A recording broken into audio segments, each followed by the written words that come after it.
तर छत्रपती संभाजीनगर जिल्ह्यात रात्रीपासूनच मुसळधार पाऊस सुरू आहे।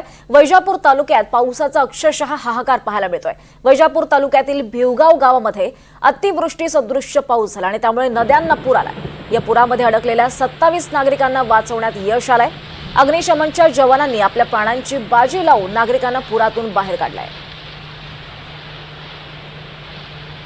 अक्षरशः पूरसदृश्य परिस्थिती निर्माण झाली आहे। नद्यांना पूर आलाय आणि या पुरात नागरिक सुद्धा अडकलेले दिसतात।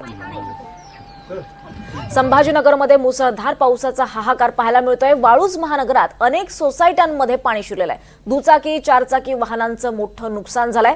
नाल्यांवर असलेल्या अनधिकृत बांधकामामुळे पाण्याचा निचरा न होता थेट सोसायट्यांमध्ये पाणी गेलंय। या संदर्भात नागरिकांनी वारंवार सिडको प्रशासनाकडे तक्रारी सुद्धा केल्या, मात्र अद्याप कोणतीही ठोस कारवाई झालेली नाही आणि त्यामुळे प्रशासनाच्या दुर्लक्षामुळे रहिवाशांमध्ये तीव्र संतापाची लाट उसळली आहे।